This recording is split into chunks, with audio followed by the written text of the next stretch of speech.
For some of us, we are ambitious, we are hardworking, we want the best. But healthy striving is not the same thing as perfectionism. Imposter syndrome isn't there because we're actually not capable. You are capable, but sometimes you just set unrealistic goals for yourself. If you know your insecurities, your weaknesses more than you know your strengths, it means you're living from a place of lack. You're living from a place of limitation. Listening to this episode isn't just, fun personal development. No, you are reprogramming your mind to make sure that you're not just a sheep in this world following the big marketing companies telling you that you are not good enough.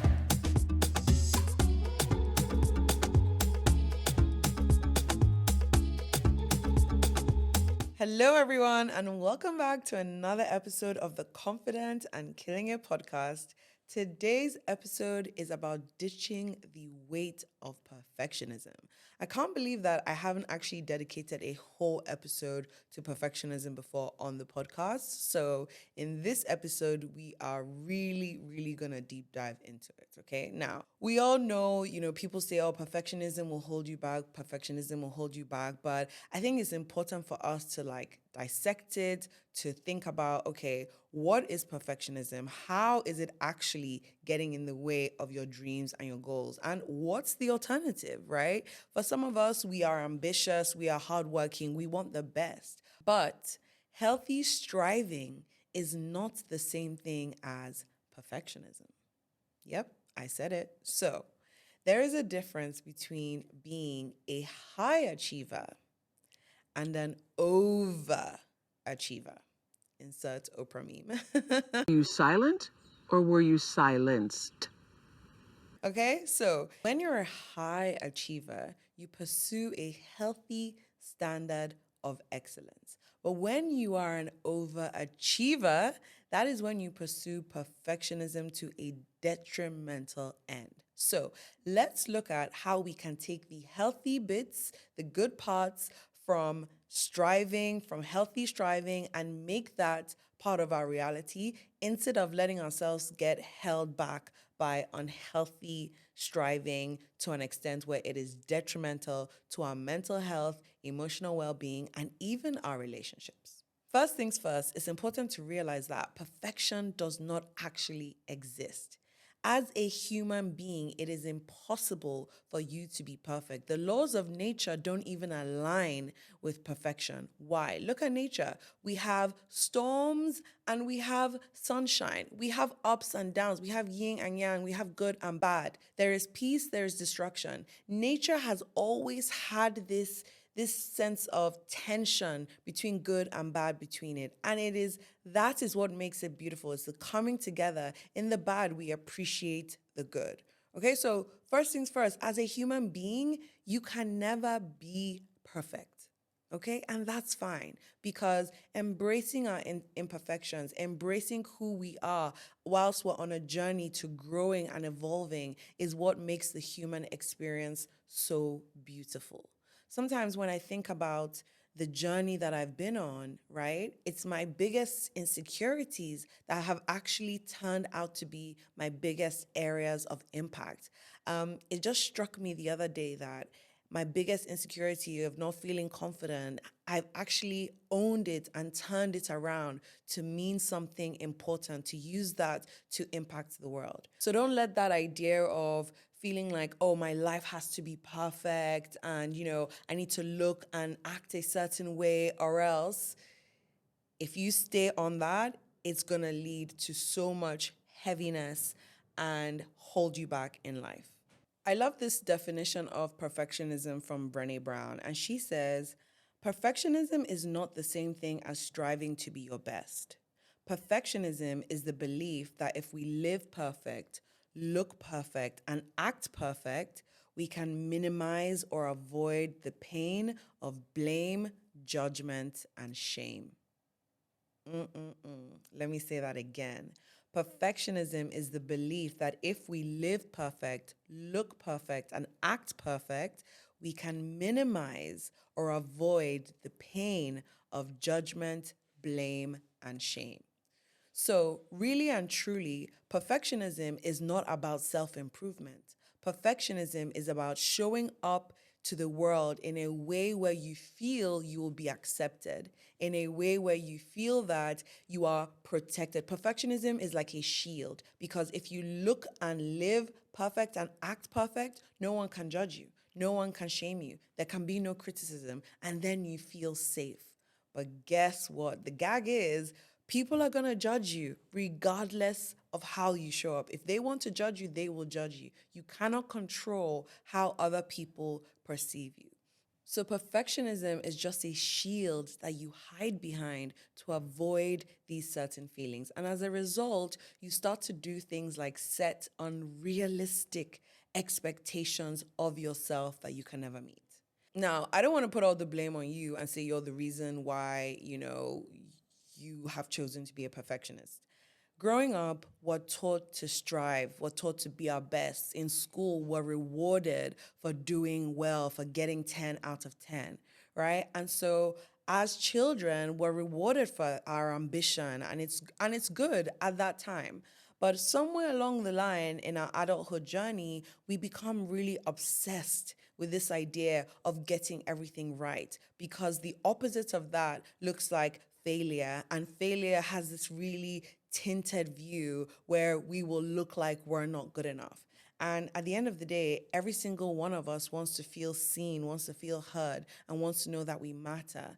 And so the underlying need that you have is that, but we tend to think that perfectionism is what we can use to solve, to meet that need, but it's not. Perfectionism is actually going to take you away from feeling seen, heard, and valued. It's also really important to understand that we live in a world that promotes perfectionism. Everywhere we look, we see perfect images, especially as women, of women's faces, of women's body. Pictures are photoshopped for all the wrinkles, for all the blemishes to be taken away. It's really important to understand that we live in a world that promotes this unrealistic standards of what women should look like and how women should live and the choices women should make. So, the odds are already against us in this way. The forces are already against us. And that is why we need to be smart. That is why we need to wake up and learn and make choices for ourselves. Because if you are not actively challenging the notion of perfectionism and actively challenging, the limiting beliefs and the limiting narratives that society has created to keep women stuck, you just go with the flow. You just live your life on autopilot and then wonder why you're insecure. Of course, you're going to be insecure, right? So listening to this episode isn't just, fun personal development. No, you are reprogramming your mind to make sure that you're not just a sheep in this world following the big marketing companies telling you that you are not good enough. You have to change the story in your head. And you do that by learning the truth. Okay, so the truth is not that you have to strive for perfection and live perfect and be perfect and get it all right every single day of your life. That is a lie. That is a lie. And when you free yourself from that lie, life will be so much better. In chapter 4 of my book, Confident and Killing It, I talk about how to ditch the weight of perfectionism and procrastination. And I share 5 key differences between high achievers and overachievers. So let's get into what that is. When setting goals, overachievers will set unrealistic goals for themselves that move them from their stretch zone to their stress zone. They often set goals that aren't just about reaching milestones or healthy striving, but actually goals that end up in burnout and stress. High achievers, on the other hand, set goals that are realistic. They are still ambitious. They still set goals for new things and they want to reach new heights, but they don't set goals that will be detrimental to their health and their sense of well-being. They set boundaries within their goal setting. So for example, take someone who has just launched a new Instagram account and wants to grow their followers, grow their brand. An overachiever will set a goal like, I want to get 10,000 new followers in 1 month. Okay, maybe because they've seen somebody else online talk about how they did that and they're comparing themselves to that person. Okay, then when you set very high goals, the overachiever starts to get stressed if their followers aren't growing every single day. Or maybe they expect that when they launch a coaching program, everybody on the webinar should buy their coaching program. And then they get stressed on the day because they're thinking, what if no one buys? What if no one buys? What if no one buys? And then they enter this kind of cycle of negative thinking. So when you're a perfectionist, when you're an overachiever, imposter syndrome shows up in your life because when you set unrealistic goals and standards for yourself, it is very likely that you are not going to meet those standards. And then when you don't meet those standards, what's the first thing that pops into your ear? Imposter syndrome, going, I told you you couldn't do it. Who do you think you are to have done this? See, there was no way you were going to be able to grow that Instagram page, or there was no way you were going to be able to sell out your product and services. Right? But now that imposter syndrome isn't there because we're actually not capable. You are capable, but sometimes you just set unrealistic goals for yourself. I thought by my fourth year of entrepreneurship, I would be a full-time holiday goer and my business would just be running itself. Unrealistic. And trying to rush the process actually caused more stress and more damage than it did good. When it comes to actually achieving their goals, so the way they go about doing it, overachievers will put outcomes before relationships, before health, before personal joy. They are people who laser focus in on the goal that they are achieving and will do so at any cost. And sometimes the cost is often higher than the goal itself, than the benefit of the goal itself. Overachievers will literally take down anyone or anything that is in their way and then often start feeling frustrated at themselves when things are not moving quick enough. High achievers, on the other hand, are more mindful. They're more demure, they're more cutesy. High achievers are more mindful, okay? They know they want to achieve their goals, but they do so still with a sense of fulfillment. They understand that they want to that there is a process to everything in life. There is a process to achieving your goals. And so the way they go about achieving their goals is done so in a way where they still feel a sense of fulfillment. They still feel a sense of, okay, I'm doing what I want to be doing, but my mental, physical, and emotional health is still in check. For example, let's say you're learning a new skill, okay? Let's say you're learning to play a new sport like tennis, okay?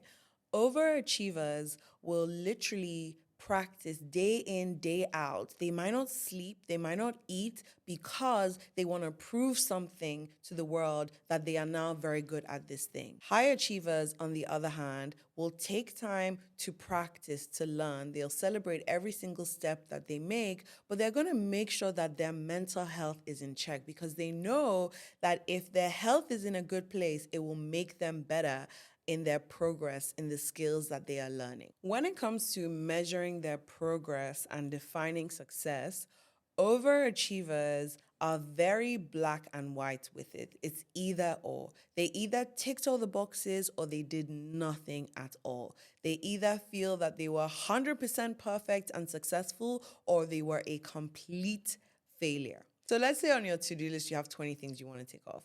And if you tick off 18 out of the 20 things, you see that as a day totally wasted. You feel bad about yourself that you didn't seize the day, that you didn't achieve anything today. Even though you have made some progress, because you didn't tick every single thing you wanted to do, you forget about all the other great things that you managed to do on that day.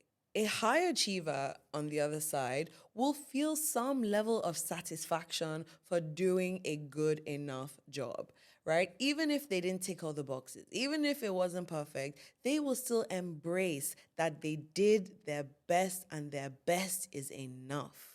Oof. Let that just sink in with someone, okay? On some days, your best is gonna look like 40%. Your best does not always look like 100%. So if you still showed up and you did your best is good enough, okay? High achievers understand that slow progress is still progress, okay? And then they embrace that journey that they're on. They don't obsess over results. They know that every step in the right direction is still something to celebrate, even though it was not in line with their original targets. Number 4, when it comes to reviewing their personal performance, high achievers often look for their mistakes. They amplify it. It's easier for them to spot their imperfections and their mistakes rather than it is for them to celebrate themselves. So they're constantly looking at what they've done wrong and never stop to appreciate and practice gratitude for what they have done right. When they do this, it makes them very negative because if you only spot your mistakes, it's like when I ask people to tell me what their strengths are, they're looking left, they're looking right, they're looking up at heaven, hoping something comes down. When I ask people to tell me what they're not so good at, they're like, oh, I'm so bad at this, I'm terrible at this, da, da, da, da, da. It rolls off their tongue. If you know your insecurities, your weaknesses more than you know your strengths, it means you're living from a place of lack. You're living from a place of limitation. And so every time you walk into a room, every time you get an idea of wanting to start posting on social media or wanting to start a business or wanting to speak up more in meetings, you're just thinking limitation, limitation, limitation. What's that going to do when the story in your mind is only about your mistakes and your limitations? It's going to affect your emotions. It's going to affect the state of your heart, how you feel about yourself. You're going to feel resentful. You're going to feel ungrateful. That is going to lead to you shrinking back and being a shell of yourself, retreating when really in life you should be growing and moving forward. So if you struggle with perfectionism, if you are an overachiever and you are so critical of yourself, it is going to hold you back because being critical of yourself is so heavy, right? I always say self-compassion is like a turbocharger on your back. Imagine you're running a race, right? Two people are running a race. One person has a ton of bricks on their back. The other person has a backpack that has a turbocharger. Who's going to win that race? Both of them will run, but the experience of the two of them is going to be completely different. That is what self-criticism versus self-compassion does. Overachievers are so critical of themselves and they internalize that failure as something being wrong with them. Take, for example, giving a presentation at work. An overachiever will give the presentation, and if there is one mistake, they're going to play that mistake over and over again in their heads. They're going to start thinking they're not good at giving presentations. And then they're going to fall back and not put themselves forward for presentations any longer. That is going to hold you back in your life and in your career. Now, if an overachiever actually does do well, they do something well, instead of acknowledging and going, yeah, I did that, instead of owning their accomplishments and celebrating themselves, they will just be relieved that they have not failed. Look at how negative that is, right? You strive and strive and strive for perfection, and then when you actually do something well, you're just relieved that you've not failed. That is such a negative cycle and trap to be in, okay? We want to break free from that. High achievers, on the other hand, they take pride in their accomplishments. They embrace that they have tried something and they have done it well. Because it is scientifically proven that people who look back at their life with a sense of achievement and accomplishment actually feel more confident and optimistic about the future.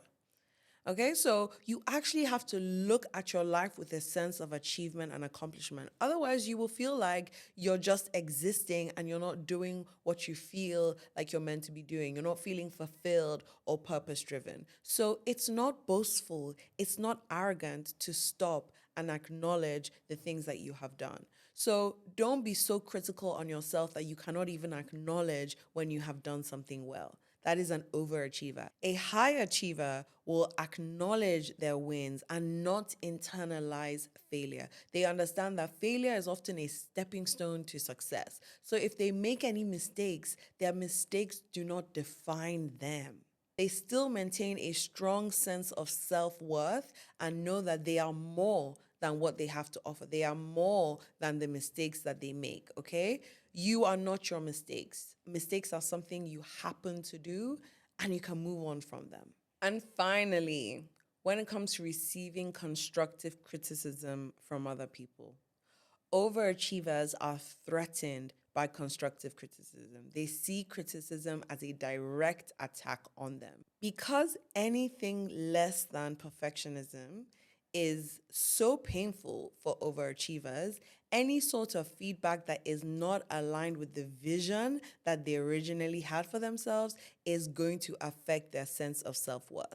So they shut down, they don't want to listen, they have a fixed mindset when it comes to receiving constructive criticism. Going back to our definition of perfectionism, you'll see in this one in particular that because perfectionists want to avoid shame, judgment, and blame, any form of constructive criticism of how they can improve is seen as that, is seen as judgment, is seen as shame. And that is the one thing they want to avoid the most. So that is why they shut down and they don't want to hear it. But that mindset is going to keep you negative and is going to keep you stuck. So let's explore the other side, being a high achiever, okay, when it comes to receiving constructive criticism.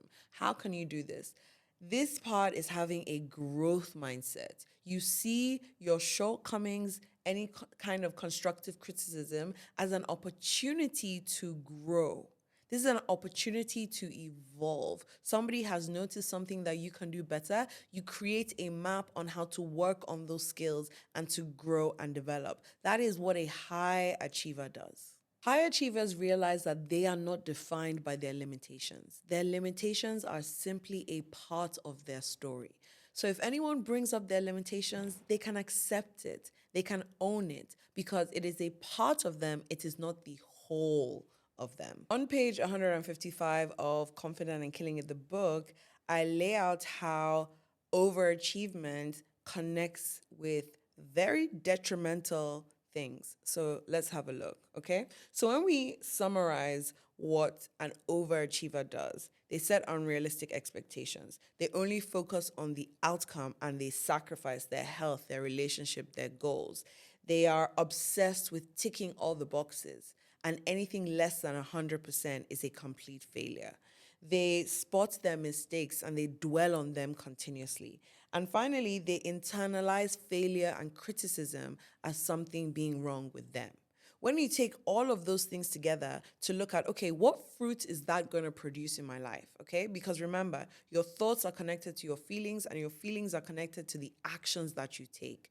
So when being an overachiever, all these traits that I just mentioned, when that is what is ruminating in your mind and in your heart and leads to the actions that you take, this is what you end up getting: stress, anxiety, depression, and other mental health issues, self-sabotage, fear, burnout, physical body pains caused by stress, low confidence, procrastination, unfulfillment, isolation because no one wants to be around with you when all you're doing is trying to be perfect, and finally, insomnia. Okay, so every time you choose perfectionism, every time you choose to have a shield to hide so that you don't experience blame, shame, and judgment, know that you are not protecting yourself, but actually you are destroying yourself. Like, it sounds harsh, but it is self-destruction because guess what? Like we said, perfectionism does not actually exist. So any pursuit of something that is unachievable is a pursuit of self-destruction. Hands up, don't shoot. Okay, I'm just a messenger. Let me even say that again because I need that to sink in for you. Perfection does not exist. It is unachievable. So any pursuit of perfection, something that does not exist, right, ends up being self-destruction instead of self-improvement. Very important to recognize. So the next time you are holding back on a dream or a goal or setting unrealistic expectations of yourself because you want people to perceive you in a certain way, you want to look perfect and be perfect so that people can think certain things about you, know that you are making choices towards self-destruction and not self-improvement. It's hard, but some of us really need that wake-up call. So remember, healthy striving is different to perfection, to pursuing perfection and the weight that comes with it and all the other challenging things it will bring into your life. So to wrap up, I want to finish with a quote from Brené Brown. She says, "Perfectionism is the ultimate fear that the world will see us for who we really are and we won't measure up. As a result, we end up walking around with a 20-ton shield, hoping it will protect us. But actually, it stops us from being seen." Vulnerability, on the other hand, is the willingness to show up and be seen with no guarantee of the outcome. People often see vulnerability as a weakness, but vulnerability sounds like truth and courage. Truth and courage aren't always comfortable, but they are never a weakness. I just love that. Truth and courage aren't always comfortable, but they are never a weakness. So instead of choosing perfectionism when we're hoping to measure up to something, we're hoping that the world accepts us, it all starts from within. As long as you have accepted yourself, that's the most important thing.